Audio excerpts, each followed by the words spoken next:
उत्तर प्रदेश राज्य विद्युत विभाग के अभियंताओं ने अपनी मांगों के संदर्भ में बाएं बाह में काली पट्टी बांधकर विरोध प्रदर्शन किया। पंकज तिवारी क्षेत्रीय सचिव ने कहा, केंद्रीय नेतृत्व के आह्वान पर हम सभी लोग कार्य के साथ साथ प्रदर्शन भी कर रहे हैं। उन्होंने ये भी कहा, आंदोलन के अगले चरण में कल 6 अक्टूबर से 8 अक्टूबर को सायं 4 बजे से शाम 5 बजे तक 1 घंटे का कार्य बहिष्कार कर विरोध सभाएं की जाएंगी। अभियंताओं की मुख्य मांगे हैं, सभी ऊर्जा नियमों का एकीकरण कर यूपीएसईबी लिमिटेड का पुनर्गठन किया जाए, पदोन्नति के नियमों में किए गए प्रतिगामी परिवर्तन वापस लिया जाए आदि मांगे रही। हमारे विद्युत अभियंता संघ के जो भी हमारे केंद्रीय पदाधिकारी हैं उनके द्वारा आह्वान किया गया है कि हम काली पट्टी बांधकर अभी काम करेंगे। हमारी जो मेन मांगे इसमें है कि जो भी प्रबंधन द्वारा प्रताड़ना की जा रही है, छोटी छोटी बातों पे लोगों को दंड दिया जा रहा है, अभियंताओं को दंड दिया जा रहा है, वो ख़त्म किया जाए। हमारी जो भी नियम चेंज किए हैं, उन्होंने कुछ ऐसे नियम चेंज कर दिए हैं कि प्रमोशन नहीं होगा लोगों का, 2-2 साल 3-3 साल तक प्रमोशन नहीं होगा। जिनके रिकॉर्ड अच्छे हैं उनके प्रमोशन नहीं किए गए हैं। कुछ हमारी विभिन्नताएं हैं सैलरी में, जो एसीपी की मामले हैं उनको निस्तारण नहीं किया जा रहा है, ना प्रबंधन द्वारा कोई वार्ता की जा रही है। इन सब मांगों को लेके एक विस्तृत जो है अभियान आंदोलन चलाया जा रहा है, जिसमें हम 4 और 5 2 दिन हम लोग जो है काली पट्टी बांधकर काम कर रहे हैं और शाम को 5 से 5:30 बजे तक विरोध प्रदर्शन करेंगे। सभी जिला मुख्यालयों पर ये किया जा रहा है। जितने भी हमारे परियोजना हैं, जो हमारे बिजली घर हैं, वहाँ पे ये काम ये हो रहा है। उसके बाद हम लोग आगे का कार्यक्रम हमारा है 6, 7, 8, 9, 10, 11। उसके बाद हम 4 बजे से 2 घंटे का जो है कार्य बहिष्कार करेंगे। उसके आगे फिर 18 तारीख से हम वर्क टू रूल काम करना स्टार्ट करेंगे। अगर हमारी इन मांगों को नहीं माना जाएगा तो 26 तारीख से हम लोग अनिश्चितकालीन हड़ताल करेंगे। पंकज तिवारी, अभियंता संघ के जोनल सेक्रेटरी।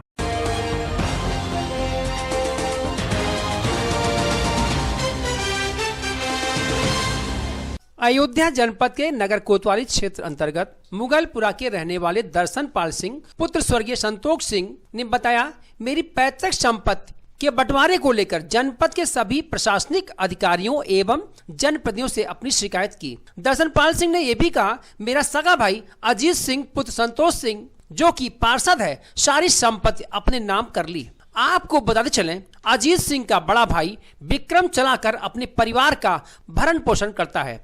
सभी लोग दर दर की ठोकरें खाने को मजबूर हैं। देखने बात होगी शासन प्रशासन कितनी मेहरबान होती है, ये तो आने वाला वक्त ही बताएगा। आइए देखते हैं पीड़ित भाई ने क्या कहा। जमीन का झगड़ा बंटवारा नहीं कर रहे, बस जमीन इसको कहते हैं जमीन से बंटवारा की, वो कहते हैं जिसको माता जी बोल के ऊपर ऊपर नीचे नीचे, मैं जमीन से बंटवारा चाहता हूँ। कौन नहीं कर रहा बंटवारा? अजीत सिंह। क्या है ये पार्षद हैं। आपके कौन लगते हैं? छोटा भाई मेरा। तो आपका भाई है, आपने इसकी शिकायत कहीं की नहीं की? शिकायत कहीं की आपने? शिकायत भाई ने किया मेरे दर्शन में। क्या चाहते हैं आप? जमीन का बंटवारा चाहते हैं, जमीन से बंटवारा होगी। साथ प्रॉब्लम ये आ रही है कि प्रशासन में मेरी सुनवाई नहीं हो रही है। उनका वो बीजेपी में पार्षद हैं और ये सभासद हैं, वो सभासद थे, अभी पार्षद हैं, और जो भी कार्रवाई मैं करना चाहता हूँ वो मेरी कार्रवाई सुनाई नहीं हो रही है मेरी। क्या नाम है प्रशासन में? मेरा नाम दर्शन पाल सिंह है। और पार्षद जो है उनका क्या नाम है? पार्षद उनका नाम अजीत सिंह है। और वो उन्होंने पहले दुकान बाहर में करते थे, अब आके यहाँ पे कर ली मुकदमा, जबकि 15 से चल रहा है हम लोगों का पार्टीशन का, और ये उन्होंने दुकानें कर ली। मैंने प्रशासन में कंप्लेंट की, मेरी कोई सुनवाई नहीं हो रही, मेरी कहीं सुनवाई नहीं हो रही है, और मुकदमा चल रहा हम लोगों का। इनके ऊपर इन्होंने दुकान मकान पूरा अपने नाम करा लिया था, दादा की प्रॉपर्टी है। इन्होंने नगर पालिका में जब सभासद था तो इन्होंने अपना नाम करवा लिया था पूरा मकान। तो मैंने उसकी कंप्लेंट कराई थाने कोतवाली में, मेरी कहीं सुनवाई नहीं हुई। फिर मैंने कोर्ट में केस किया, 420 का केस हुआ, जिसमें इनको जेल भी हुई है, 2 दिन जेल भी गए हैं, 2-4 दिन। तो उसके बाद भी अभी कोर्ट में केस चल रहा है अभी। उसके बाद अब दुकानों में जबरदस्ती करके अब कब्जा करके बैठे। हम लोग चाहते हैं कि बंटवारा कर लें पूरी प्रॉपर्टी का, लेकिन ये बंटवारा करने को तैयार नहीं है। कहते कोई मुझसे खाली नहीं करा सकता, मैं बीजेपी का पार्षद हूँ, कोई मुझसे खाली नहीं करा सकता। इसकी शिकायत आपने किया? मैंने इसकी शिकायत तमाम पार्टी लोगों से की और प्रशासनिक लोगों से की, लेकिन मेरी कहीं कोई सुनवाई नहीं हो रही। क्या चाहते हैं आप? मैं चाहता हूँ कि पूरी प्रॉपर्टी का, हम लोगों का 5 भाई हैं, 5 भाई में बराबर बंटवारा हो जाए। यदि आपकी कार्रवाई नहीं हो रही है, प्रशासकीय राय नहीं सुन रहे हैं, ये जनप्रतिनिधि नहीं सुन रहे हैं, तो क्या मुख्यमंत्री से मिलकर अपनी शिकायत करेंगे? मैं जरूर मुख्यमंत्री साहब से मिलूंगा और उनके जाके शिकायत करूंगा। क्या नाम है आपका? मेरा नाम दर्शन पाल सिंह। पिता का नाम? पिता का नाम संतोष सिंह। पता क्या है आपका? पता गुरु नानकपुरा, फैजाबाद।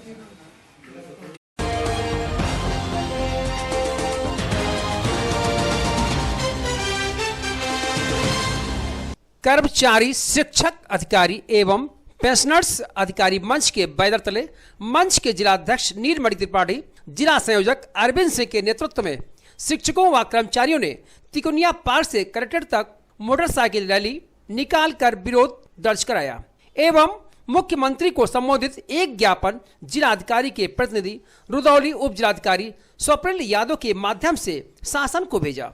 प्रदेश नेतृत्व द्वारा बनाए गए बृहद आंदोलन के पहले चरण में आज जिले में भारी हुजूम के साथ शिक्षकों व कर्मचारी संगठनों ने भारी संख्या में मोटरसाइकिल रैली में भाग लिया।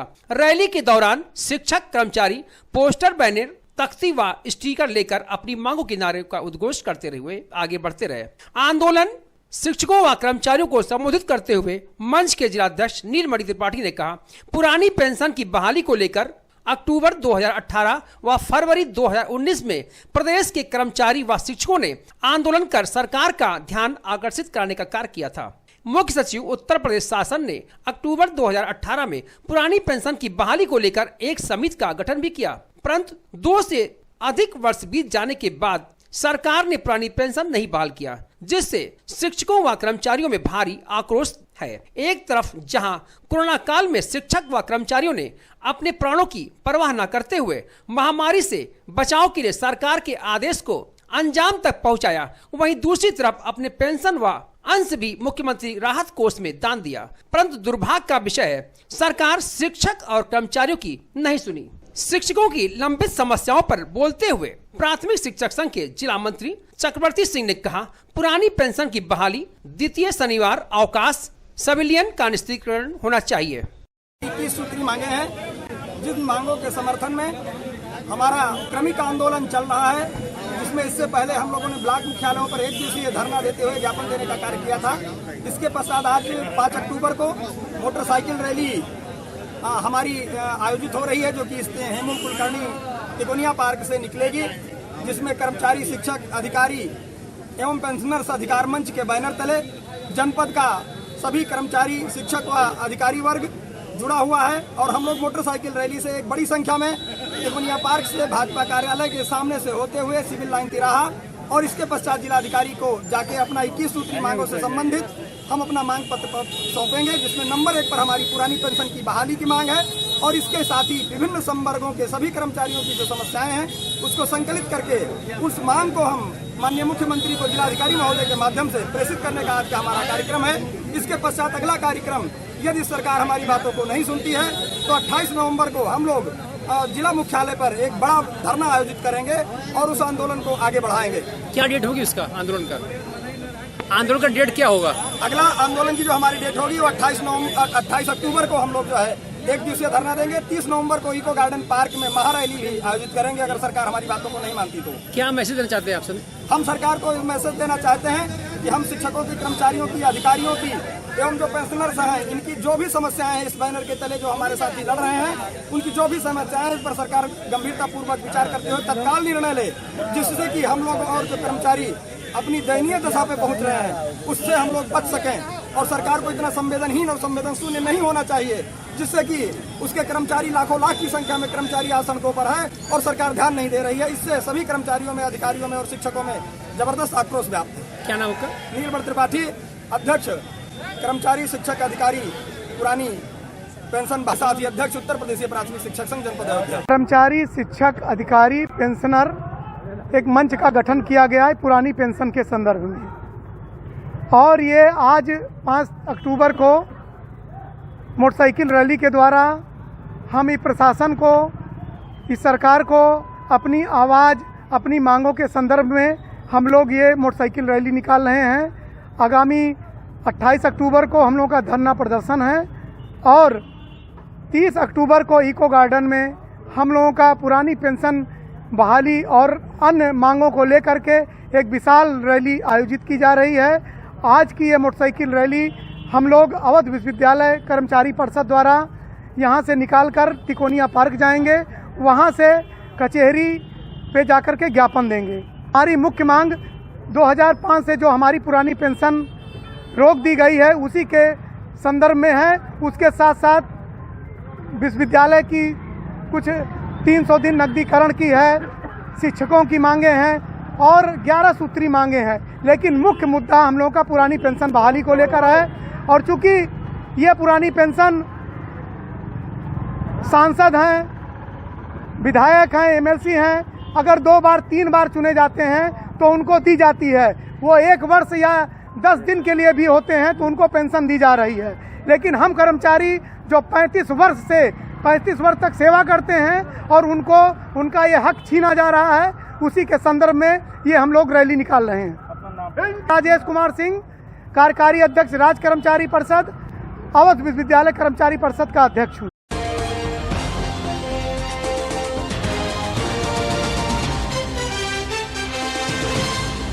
एसएसपी शैलेश पांडे ने स्टेट शूटिंग चैंपियनशिप के सभी विजेताओं खिलाड़ियों को शुभकामनाएं देते हुए सम्मानित किया।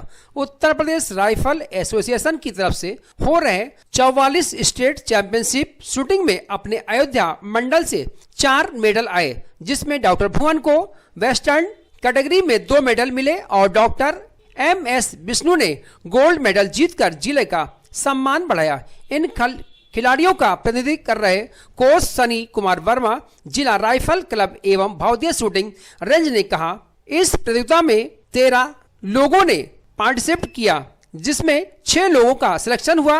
बाकी खिलाड़ी अगले स्टेट में अपना ट्रायल देंगे। इस मौके पर डॉक्टर महेंद्र सिंह विष्णु, डॉक्टर विनोद पाल, जैनुल अब्दी, शिवम यादव, भास्कर पांडे, उत्कर्ष सिंह, आराधना ज्योति, प्रतिभा पार्थ सिंह, गौरव सिंह, रविंद्र प्रताप सिंह, शिव ओम तिवारी, भावदिया पब्लिक स्कूल से शेर बहादुर के साथ तमाम लोग शामिल रहे।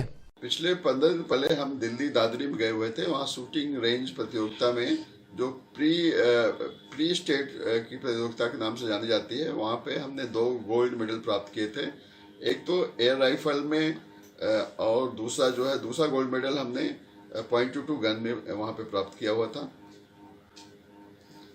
अब इसके बाद जो दूसरी उसके ऊपर की प्रतियोगिता जो स्टेट लेवल की थी, जो वहाँ पे लखनऊ एयरपोर्ट के अपोजिट नगरपालिका शूटिंग रेंज में, गवर्नमेंट की शूटिंग रेंज में, वहाँ पे ये प्रतियोगिता पिछले हफ्ते थी। उसमें मैंने वह सेम एयर राइफल में और .22 में 2 सिल्वर मेडल प्राप्त किए हैं। कितनी टीम में? हमारी टीम में करीब 15 लोग थे और इसमें करीब 4 मेडल आए हैं हमारे पे और सारे बच्चों ने बहुत अच्छा किया है। नहीं, गोल्ड मेडल एक बहुत बड़ी चीज़ होती है और बहुत अच्छा महसूस कर रहे हैं।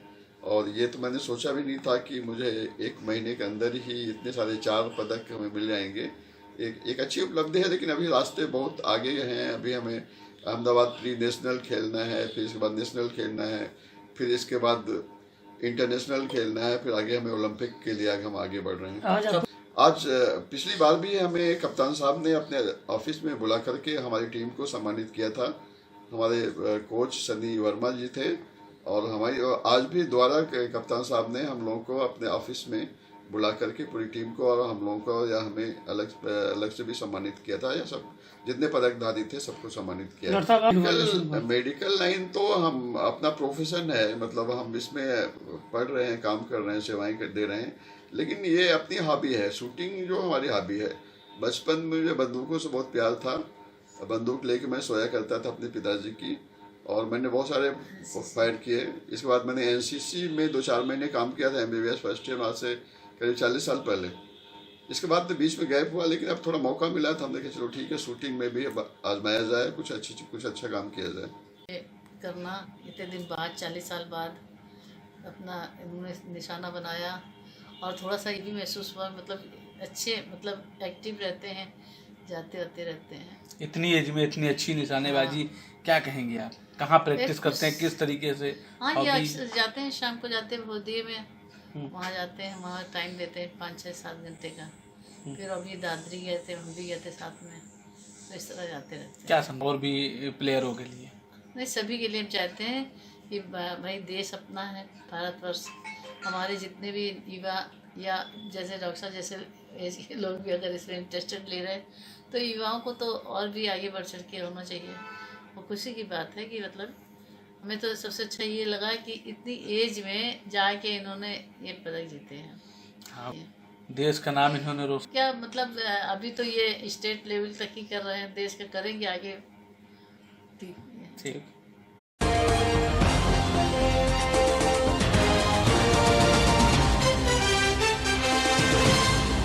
अयोध्या जनपद के नगर कोतवाली क्षेत्र के अंतर्गत अंगूरी बाग में मुख्य मार्ग पर स्थित दुकानें व आवास को न्यायालय नगर मजिस्ट्रेट अयोध्या के आदेश से दिनांक 4 अक्टूबर को रवि नरेश आदि बनाम मोहम्मद आबिद अली वाद संख्या 57/21 धारा 145/146 थाना कोतवाली नगर जिला शासकीय अधिवक्ता दंडिक जनपद अयोध्या की अभिमत दिनांक 1/10/21 के द्वारा अवगत कराया गया है।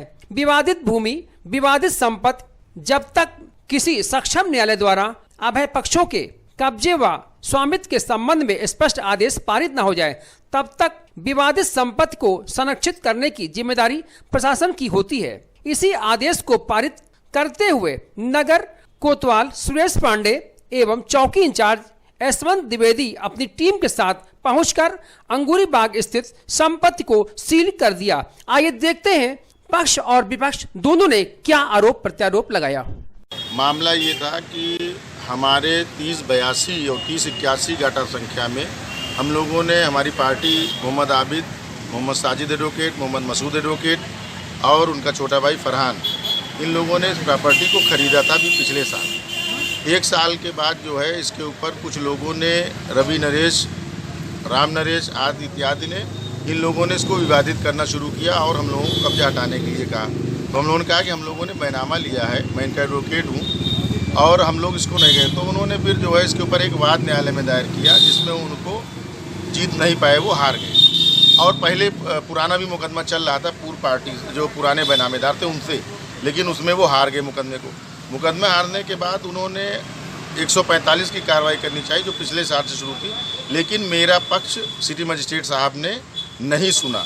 न पूर्व के सिटी मजिस्ट्रेट साहब ने, न वर्तमान के मजिस्ट्रेट साहब ने जो इस वक्त सत्येंद्र सिंह जी है, उन्होंने मेरा पक्ष नहीं सुना। आज उन्होंने एक तरफा कार्रवाई करते हुए इसको सील करने का आदेश दिया जो 27/9/2021 के अनुपालन में 27/9/2021 के अनुपालन में यहाँ पे सीज करने के लिए वो नोटिस लेके आए थे। तो मुझे जानकारी नहीं थी, तो मैं उनसे मिला तो उन्होंने कहा ठीक है, आप अपनी बात कह लीजिएगा। 5 अक्टूबर 2021 को डेट लगी थी, उस डेट पे कल मुझे वहाँ हाजिर होना था। हमने अपना प्रतिवेदन दिया था, लेकिन उन्होंने मेरी कार्रवाई को एक पक्षीय रूप से, यानी कि वादी मुकदमा के तरफ से ही उन्होंने उसको डिस्पोज कर दिया। क्या लगता है आपको क्यों ऐसा हुआ है जो ये हुआ है आपके साथ आज, ये इसमें क्या चाहते हैं? और मेरा सिविल जज सीनियर डिवीजन के यहाँ से स्पष्ट स्टे भी है। उस स्टे को नकारते हुए इन्होंने ये कार्रवाई सिटी मजिस्ट्रेट साहब ने की है। अब ये तो वही बता सकते हैं कि उन्होंने किस लिए ऐसा किया, किसके दबाव में किया और किसका प्रेशर था जिसकी वजह से अनैतिक और अव्यवहारिक कार्रवाई हुई, कि जो कि कानून की परिभाषा में बिल्कुल गलत है। जब इनसे एक सुपीरियर कोर्ट ने, सिविल जज सीनियर डिवीजन साहब ने एक स्टे स्पष्ट दिया है कि 3081, 3082 पे स्पष्ट स्टे है कि इसके ऊपर निषेधाज्ञा लागू, उसके बाद भी उन्होंने जो है आज एक तरफा कार्रवाई करते हुए 145 की कार्रवाई की। 145 मुझे कल रिसीव हुई है और आज मैं उस कोर्ट पे हाजिर था, मुझे नकल नहीं दी गई। और आज एक तरफा कार्रवाई करते हुए, प्रेशर बनाते हुए इसको सारी दुकानों को और सारे मकान को हमारे इसको सील कर दिया, जबकि ये विवादित नहीं है। हमारा कोई उनका कभी 151, 107/16 नहीं हुआ, कोई विवाद नहीं है। दूसरी पार्टी यहाँ आती भी नहीं है। मेरी यहाँ पिछले 1.5 साल से दुकानें खुली हैं और अंदर हमारा रहन सहन है। मेरा सब कुछ रहना सहना सब कुछ अंदर लॉक कर दिया गया, मेरा सामान अंदर लॉक कर दिया, मेरी गाड़ी अंदर लॉक कर दी गई। 2 दुकानदार थे, उनका मोटरसाइकिल के, उनको दोनों दुकानों को भी जीविका के ऊपर उन्होंने ग्रांड लगा दिया। इस तरीके से एक जिम्मेदार अफसर ने और ये मतलब सही कार्रवाई नहीं की है, और जिसके वजह में हम लोग ऊपर की अदालत में जाएंगे। क्या नाम है आपका? आफ्ताब खान। जमीन थी, ये कैलाश चंद थे जो मेरे पिताजी नौकर थे, जो रेख के लिए दिया गया संपत्ति, उन्होंने फर्जी बैनामा तैयार कर लिया। बैनामा तैयार करने वालों ने बताया नहीं। उनकी बहू थी अलका गुप्ता, उनके पति थे हरीशचंद्र गुप्ता, देवा तो उमेश चंद्र गुप्ता, उनके लड़का था अविनाश गुप्ता और लक्की गुप्ता, 2 लड़के उनके थे। इन लोगों ने जो है उमेश चंद जब वो हरीशचंद ख़त्म हो गए उसके बाद में इन लोगों ने एक मुकदमा मेरे ऊपर कर दिया कमिश्नरी में। उसका विवाद चलता रहा। मुकदमे के दरमियान इन लोगों ने मेरी दुकान का ताला काट कर मकान लगा दिया। SC/ST मुकदमा भी लिखा गया उसके ऊपर। मुकदमा लिखने के बाद भी लोग इतने बलशाली थे, दबंग किस्म के आदमी, इन लोगों ने 4 आदमी मोहम्मद आबिद, मोहम्मद साजिद, मोहम्मद खान अमन अंसारी को 4 लोग बैनामा कर दिया फर्जी, बिना खतौनी का ठार पे, नका पारका से सीमेंट पे। खतौनी में मेरे नाम है और मेरे पिताजी के नाम सन 49 का बैनामा है, 11/11/49 का बैनामा। तो हम लोग ऐसे चलते हुए मेरे भाई के लोग बीच में धमकी भी दे दी। मेरे भाई बताएंगे इसमें स्टार होगा, मेरे भाई बताएंगे उनके खिलाफ एप्लीकेशन भी दी नहीं, मगर उसको कुछ हुआ नहीं कार्रवाई। दल भल आदमी ये लोग बहुत बड़े, हम भाई गरीब आदमी कुर्सी में नहीं काम करते हैं। ऑफिस में मैं मजदूरी काम करता हूँ सर, 23 मुकदमा लड़ रहा हूँ, ऐसे परिवार चलाता हूँ। 4 भाई में 2 भाई ख़त्म हो गए, मगर जो है सर जो है पुलिस का सहयोग मिला। जैसा कि विपक्षी आपके हैं उन्होंने आरोप लगाया है कि इस पर स्टे था, स्टे के बावजूद भी जो चीज़ का सर जो स्टे था तो स्टे बारे में सर वो तो कानून बताएगा स्टे था किस पालन में सर हुआ है। हम तो इतना पढ़े लिखे भी नहीं सर, तो कानून बताएगा किस आदेश से हुआ है सर। बस योगी सरकार में जानते हैं, मोदी सरकार में दलित को बहुत ले लिखी हुई। वो नहीं कहता कि योगी सरकार में दलित का काम नहीं होता है, योगी सरकार में बहुत काम होता लिखता है। क्या नाम है आपका? सर मेरा नाम रवि नरेश है, पिताजी का नाम स्वर्गीय चुन्नीलाल सर। मैं वही बात करने वाली हूँ। 4 भाई में सर 2 भाई खत्म हो गए, काशी नरेश बाबू, उनकी परिवार की जिम्मेदारी मेरी, बलराम नरेश मेरा छोटा भाई सर। तकलीफ़ है, बस हम लोग किसी तरीके अपनी ज़िंदगी काट रहे हैं। ऐसा ना हो जाए कि हम लोग की हत्या करा दिया जाए।